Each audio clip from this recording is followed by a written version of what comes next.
Greetings, sixth graders. We are here to do a career cruising lesson. In the sixth grade, we are going to be covering learning styles, and we're also going to be searching careers. Ms. Truzo is going to go over the form that we're going to have you fill out, and then from there, I will go in as a student to show you where everything is in career cruising. All right, sixth graders. So you've learned where the form is located. The form is attached to this email. To be able to get to this, you had to already open up the email, and there will be a link for the form there. The easiest thing to do would be to click on the link and open up the form, so that way as you're looking at the form, you go find your answers in career cruising.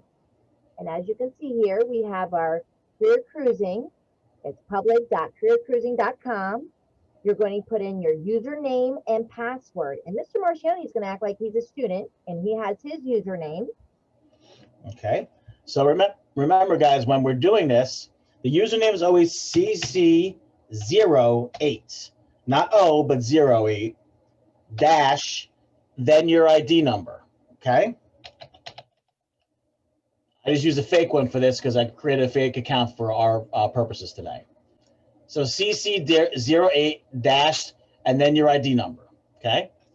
Now, for password, it's going to be your birth date, the two-digit day, the two-digit month, and then the four-digit year. So for example, if you were born July 8th, it would be 0708 and then 2008, let's say, okay? I'm gonna put it up there so you can see it, okay? So that will be your password. Now, I'm gonna put in my password. I'm not gonna show you what it is, but I'm gonna put mine in. Okay. So the first thing you're going to see when you get to this main is you put in your information. Now it's asking you for your email address. Okay. So you're going to put in your email address at the very top here. It says enter email address. I'm just going to put in my email address that I use for work. You can use your own personal email address if you like to. That's fine. And then it's going to ask you to confirm your email address. It might ask you to type it in. For me, it just popped up here. So that's the same email address. So that's fine. I'm going to ask them not to ask me again. And then as I scroll down, it's going to go through the terms and conditions. It's asking you to read carefully. You can read through this if you like. I'm not going to say that you should, but whenever you do a web page like this, it always asks you to go through the terms and conditions. So when you get down there, you can click on this little box that says, I've read and agreed to the end user agreement, and then click submit. So whatever email you guys want to use, or you could use no email, and that's fine too. It'll still go through if you leave your email blank. I was going to say, cut all that out if you need to. Mm-hmm. So for example, I could just unclick this. Well, I'll click that. I'll just get rid of these two. Do not ask me again. I've read the and agreed to the end user agreement. Hit submit. Takes you to the next page. Okay. Now what you're looking at is the main page for career cruising. You'll see that it has a big red circle. That's where you would kind of, as we start doing things, it's going to start showing you in green what percentage you've completed. Right now, you have 100% incomplete and 0% complete. When we get done today, you'll see that there's going to be some green there because you've done some actual things on career cruising. Now, on the left side here, you can see explore my interests, learn about careers, explore education options, choose my career, my courses, build my resume. We're not going to get into that right now. The two things we're going to focus on today are the assessments tab and the careers tab. These are the two things we really want to focus on.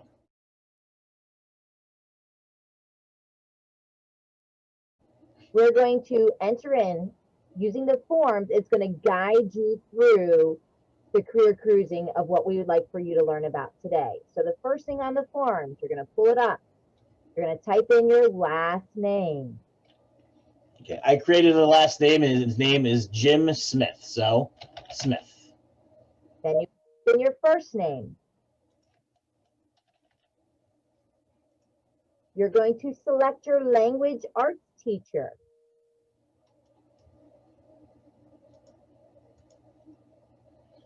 Okay, I'm going to say Ms. Keener. You're going to select the period you have language arts. And now we're going to get to question 5. Question 5 talks about Rank the learning styles from the highest to lowest for you. Move the answer boxes to place the highest on top.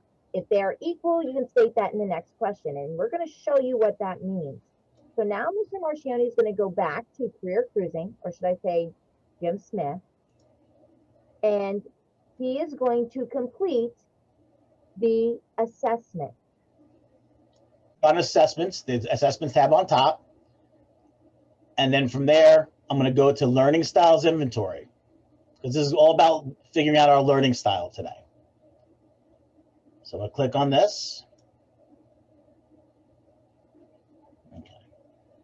And now he's going to go through, you're going to see there's first question there. He's going to read the question, and then he's going to answer each one. And you're going to notice there are 20 questions, because it takes 20 questions to kind of get a feel for what type of learner you are. Okay. So when reading a novel, I tend to become restless and almost feel what the characters are doing or feeling, or imagine seeing what I am reading, or either read out loud or imagine hearing the words I am reading. I'm going to go with the second option. Okay. And then we go to number 2. I prefer websites that have things to listen to, like music, radio programs, or interviews, or things to read, or things to do, like games. I click my choice.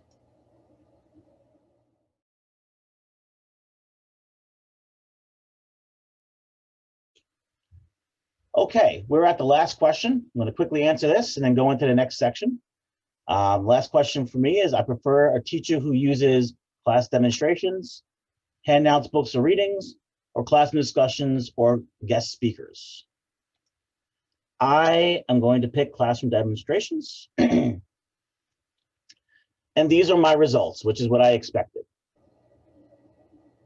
Okay, you can see that Mr. Marchioni, or should I say Jim Smith, finished his assessment of 20 questions. And now you're going to see it comes back with what learning style he is. You'll learn that he is a tactile learner with a secondary of visual learning. So now we're going to click back to the forms, because that answers one of the questions that you need to do.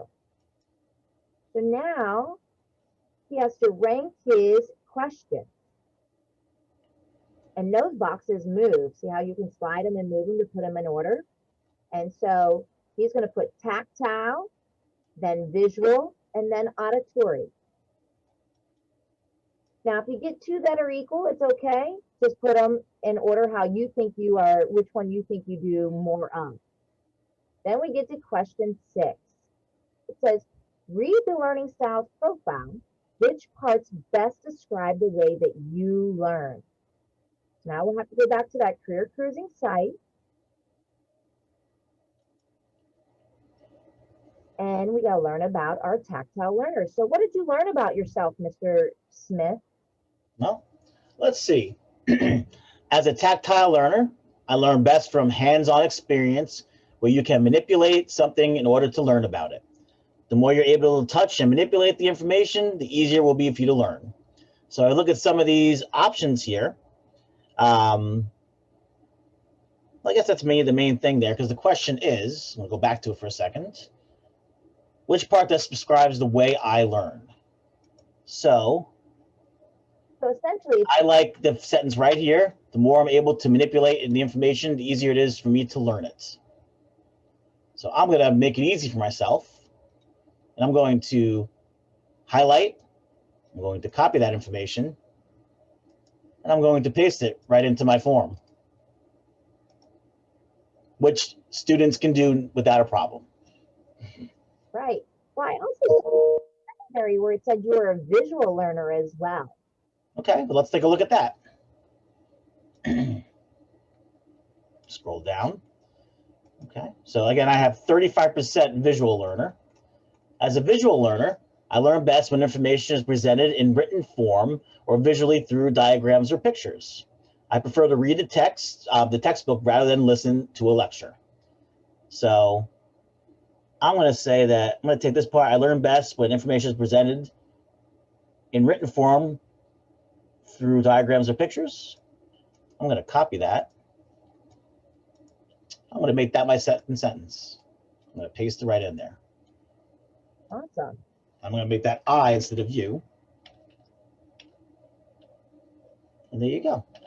So now, after reading, we've already read the Learning Styles profile. We also want to know which parts do not describe the way that you learn. Okay.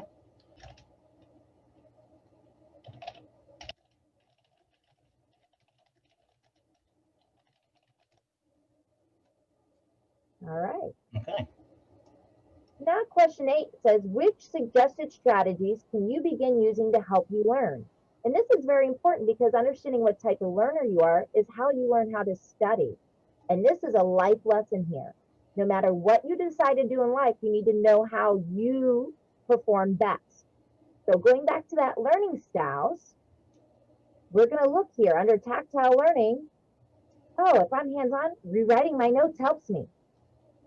Thinking through a problem while doing something physical like exercising. Mr. Marchioni and I were just talking about this morning, that we come up with some of our best ideas when we're in the middle of doing something. And we almost have to pause and write them down at that moment. So I'm going to take the first two because, to be quite honest, rewriting my notes is something that got me through college. So I'm going to put both of those in there. And I will just put a little period there so it separates the two. I'll put a comma. All right. So we learn things that help us be able to study.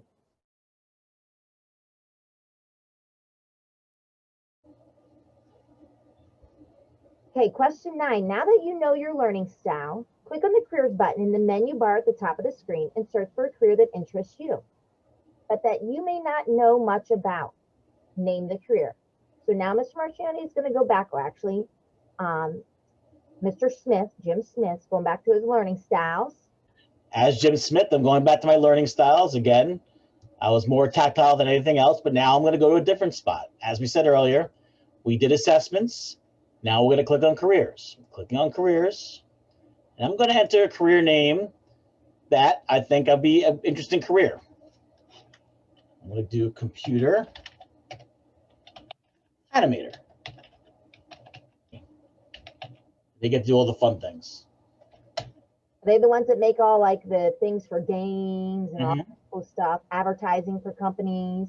And they also do animation for movies too, because computer animator, I'm pretty sure, is involved with that as well. So Toy Story, all those computer animated movies. All right. And there's one result for computer animator. So you'll see it says computer animator here, and then it has an H, a C, and a U. What do those mean? If you go over here on the left, level of education, it kind of explains it to you. So the H means you need a high school diploma. The C means you need at least a 2-year college degree or technical training. Or the U means a 4-year college degree or university degree. So we have both C and U checked off, which means you would either need a 2 or a 4-year degree. So I'm going to click on that. Now, before he continues on, we're going to go back to our career cruising form, and we're going to answer question 9. So he picked computer animator.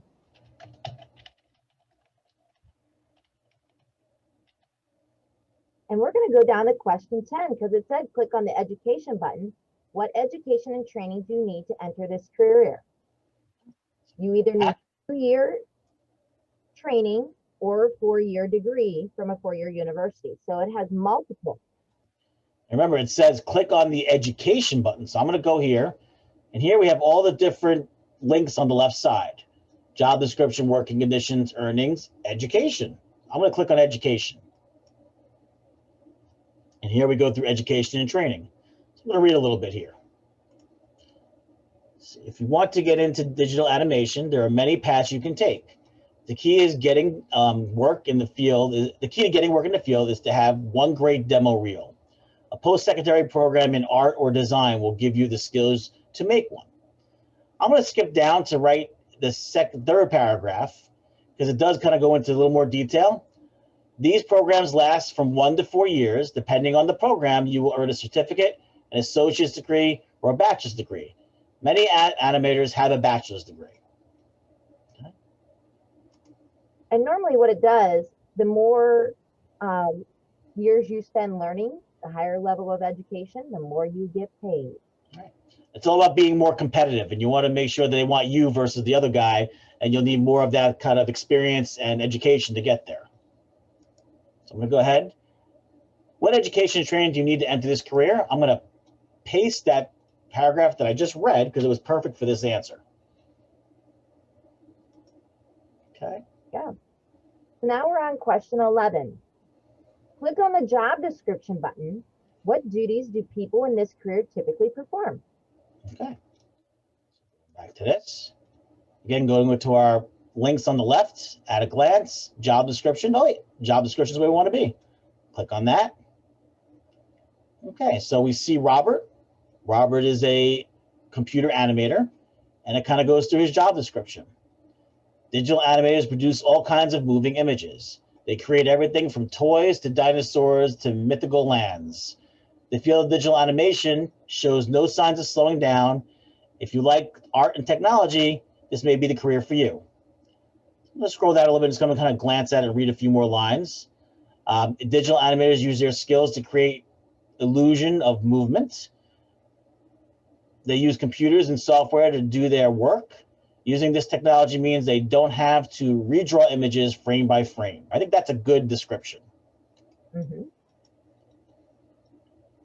And again, when you're doing this, we do want you to read the whole thing, but we don't want to read it all to you.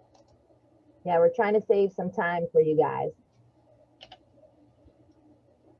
Now that we got the job description, we're going to click on one of the 2 interviews and we're going to name the person. So we're going to go back and look at what are the people that we can have for interviews. And if you look on the left, there's the interviews. We have Robert or Susie. Since we already did Robert, I'm going to pick Susie now. Okay, so this is Susie. She is a computer animator. Just so you're aware, every career they have listed in Career Cruising, there's always 2 people they interview, so you can get 2 different perspectives. Okay. Okay, so let's go back to the form to see what we're supposed to do next. Well, we got to name the person. We're naming Susie. And it says, what does the person say about the opportunities to get into this career? So now there's multiple ways we can read all that, right?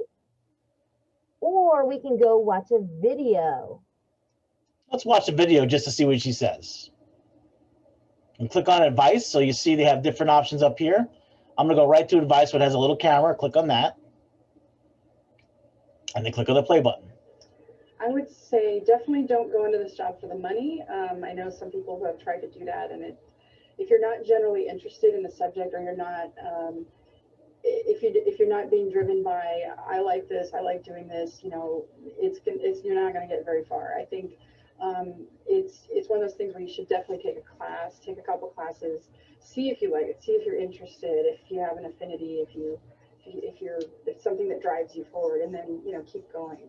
Also, I would say if you definitely need to have good people skills in this field. You collaborate a lot with different kinds of people, and if you're not good with people, try to work on that. I mean, you don't have to be like a great public speaker, but you definitely have to have good interpersonal skills. It helps a lot. It definitely helps with getting your work done, making things easier, collaborating with other people. So that's definitely one thing to keep in mind.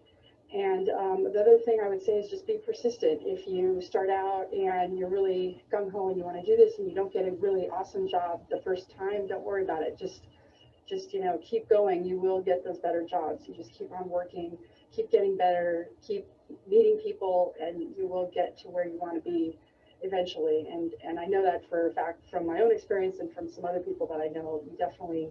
You just keep on going, you know, and it'll work out for you eventually.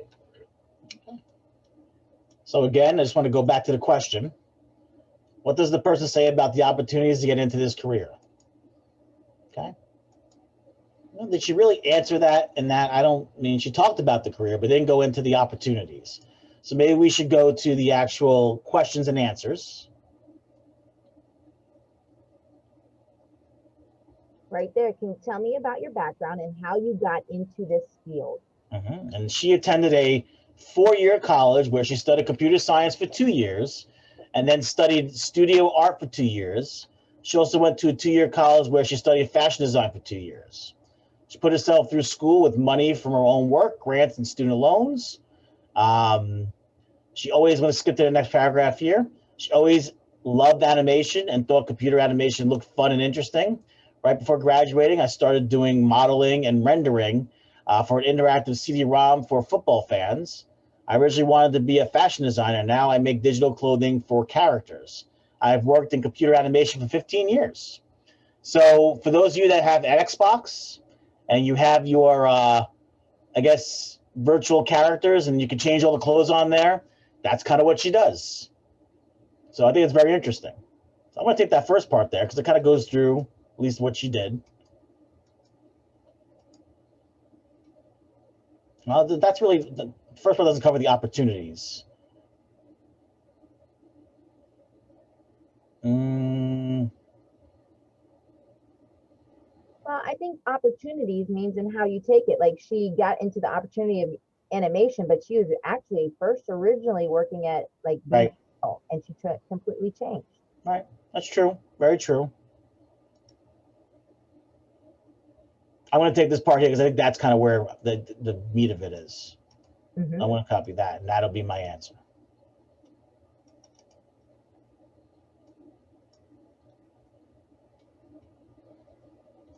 With the last part.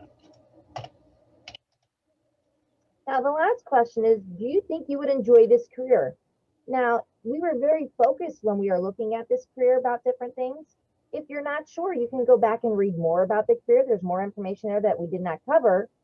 But also just, we're not expecting you to make a choice about a career right now. We're just trying to give you ideas of things to think about that might interest you.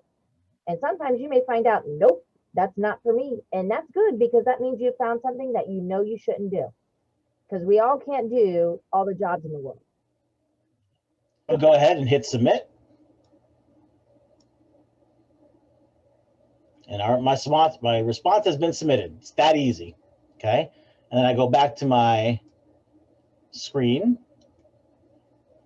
And now that we've gone through the form, I just want to show you all a couple of things at the very end. I'm going to go back and click on my name. Again, I'm Jim Smith. And now it kind of shows your progress. I've done 14%.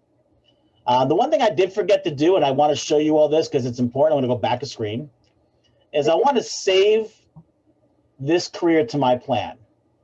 So I want to make sure that if I go up to the top here, I'm going to click on Save to My Plan. It's on the top right, and that little star becomes yellow. And now the great thing is when I go back to my home screen, when I click back on Jim, you'll see that my progress has actually gone up because I saved that to my plan. If I scroll down, here's the learning styles inventory. That's always going to be there. You can always click into my profile to see what you actually did.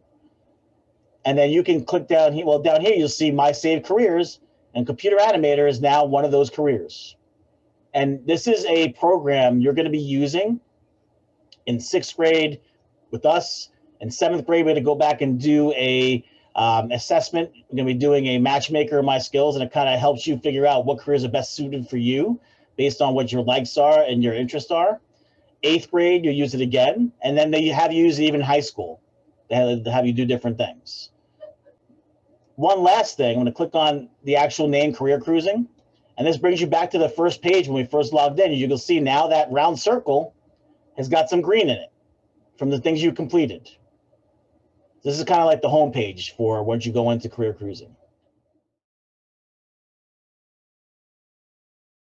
Now that we are done with our lesson, there's one last bit we want to go over with you. We're going to talk about the career technology education programs that we have in the county. The state of Maryland has kind of divided up all of the careers that you can think of into clusters. So they call them career clusters. And we're going to be talking about that in 6th grade, 7th grade, 8th grade, and going into high school. So again, there are 10 clusters that they've divided all the possible careers under different umbrellas. So for example, the first cluster that we're going to talk about today is arts, media, and communication. You can see we have 2 programs, interactive media production, that is available at Steedham Education Center, and then graphic communication, which is available at North Point High School, which you can apply for in your 8th grade year going into high school. So what are arts, media, and communication? Ms. Truesdale, what are some careers that we can put under that umbrella? Well, obviously the arts, anything in the arts area, but the one we just researched, our computer animator falls under here. Absolutely. Or graphic designer, painter, or even advertising kind of falls in that umbrella because it's communication and advertising is always involving art. So all those things. And then next we have our second cluster, which we're going to the right over to business management and finance, which is one that I find very important. Whether you go this route or not, it's very important to know how to be financially stable. And then we have our career research and development. And both of these are located at all the high schools. No matter what high school you're zoned for and attend, you can take this course of study. And this is great for entrepreneurship, starting your own business. Anything else you want to add to that? Let's see. Because you're covering business, you're covering finance, so accounting, all that kind of thing that you can think a lot of math careers will be involved with this. So if you're someone that's very good at math or someone that wants to run their own business one day, this would be possibly something that you can look into, and you can focus. When you're in high school, they call them pathways to graduation, and you can have a pathway to graduation in business management and finance. So, or a pathway to graduation in career research and development, or back to graphic communications or interactive media production. And that brings us to our next career cluster, and that is construction and development. So under construction and development, we have heating, ventilation, and air conditioning, HVAC. And that's actually available through STEDM. You'd have to apply in your 10th grade year going into your 11th grade year. We have construction design and management at North Point. Again, you would apply for that going into your 9th grade year, apply for it in 8th grade. Drafting and design technology. Again, North Point High School, you would apply for it in 8th grade going into 9th grade. Electrical construction, again, North Point High School, applying for it in 8th grade. And lastly, welding technology, again, North Point High School. You would apply for that going into your 9th grade year. And again, these are all pathways to graduation. So some careers that are involved with construction and developments, Mr. Giselle, I'm thinking maybe HVAC, which is heating, ventilation, air conditioning.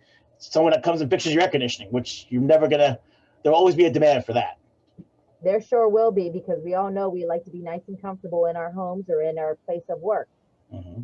An electrician. But I really want to hit on that welding one. I really want to put a plug in for welding, because this is a dying trade, because not many people are going into welding anymore. It's hard work, but when you do this welding program, you come out certified with 4 different certifications, and you can make big money in welding. It is something that there's not enough workers going into to fill all the jobs that are there and available. So put a little plug in for welding. I'm also going to say they need more female welders. That is something they really want to get more females involved in welding. So if you are someone that really has an interest in this, male or female, definitely look into it. A couple of years ago, I was talking to the instructor, and he was talking to me about one of his, I know I'm going to go off on a tangent, Mr. Giselle, but I'm going to go with it. The instructor said that he had just had a recent graduate that was already making more money than he was. So this shows you that there's a lot of money that can be made in welding. And any of those courses right there, those 5 different areas, big money can be made, because those are our tactile people that have to be busy doing something with their hands. They don't like sitting there reading a book. These jobs are for you, where you are doers and you get out there and put in the time. Because these electricians, I mean, not everyone wants to get shocked. Some people fear it. And if you don't have that fear and you can figure it out, there's money to be made, because every house, every building has electricity. And I can tell you with the way things are with COVID, all these trades are trades that were constantly busy during the epidemic. So job security. Yes. And then lastly, our last cluster for today is our consumer services, hospitality, and tourism. So being a ProStart food and beverage management, we have our cosmetology and our culinary arts. Now you're going to notice the ProStart food and beverage. I'm sorry, I'm kind of jumping a little bit. is offered only at 3 schools, Lackey High School, Thomas Stone, and Westlake. Our cosmetology program is only offered at North Point, along with our culinary arts program is only offered at North Point. Now, the coolest thing, couple of plugs in for this, culinary arts. You know, you go be that chef. We do have a former student from Pico who went through that culinary arts program, and now he is at Johnson and Wales College, which is a great college to continue his culinary arts that offers 2 degrees. He'll get his certification for food prep, but also he'll learn the business side of things as well to be able to open his own restaurant. Now, my plug for cosmetology, if you like doing hair and makeup, it's a great gig to get into. I know had many of friends who did that during high school, so that way when they went to college, they could do all the girls' hair in the dorms or the boys' hair, and they make some extra money on the side while they're doing their college degree. So a couple plugs there for those. I can tell you that cosmetology, it's not simple. It's still a lot of work because you have to learn all the chemicals you have to use when it comes to dyeing the hair. So it's something that is definitely a challenge. And both cosmetology and culinary arts, just like I said before with the other North Point programs, you would apply for that program going into your 9th grade year or 8th grade, and then you would start at North Point in your 9th grade year. And if you have any questions about any of this, please reach out to Ms. Druzell and myself. Yeah, we just want to get you guys thinking, because we know you're 6th graders, but thinking about things that might interest you. And right now is a great time to try new things when it is free, as opposed to getting into college and paying all this big money for credits that then you realize you're not really interested in it. So now's a great time to start finding your interests, your likes, and your dislikes. Well, that's it for our presentation. We hope that you guys have followed along, were able to fill out the form. And we know that your language arts teachers are going to be kind of pushing it out as well in their classes. So we really want to make sure every student, every 6th grade student is taking part in this activity, doing the lesson, and filling out the form. Absolutely, because we are going to build on this in 7th grade. Exactly. Thank you all and have a great day.